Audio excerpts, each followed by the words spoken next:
Sabi nila, ang komprehensibo at maayos na healthcare system ay indikasyon ng progreso ng isang bansa. Ang Pilipinas, napano na kung ang akses sa pinakapayak at pangunahing serbisyong pangkalusugan ay nananatiling mailap at mahirap.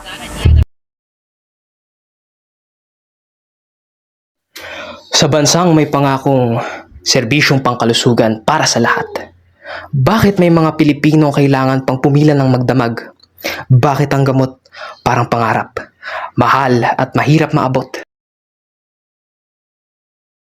Minsan, kailangan mo magkano bang gamot. Sabi nila, libre ang gamot. Pero kailan darating ang gamot na yon? Paano ka mag-aaral kung laging may ng papatingin? Pasyente. Sa Ingles, patient. Minsan tao. Minsan, ugali. Sa Pilipinas, tila kaakibat na ng salitang pasyente ang pagdurusa. Sa Pilipinas, marami pong hindi kayang paggamot. Minsan, simpleng nalaman, ngunit dahil walang pambili ng gamot, nagiging delikado.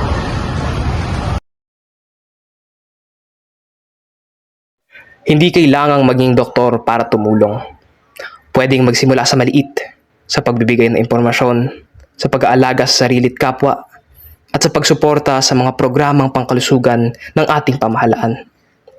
Lahat tayo ay may kakayahang kumilos para sa pagbabago. Simulan natin sa kaalaman. Ipalaganap ang malasakit. Ipaglaban natin ang karapatang magpagamot. Pagsulong ng maayos na sistema sa paggamutan ang susi sa maayos na buhay ng mamamayan.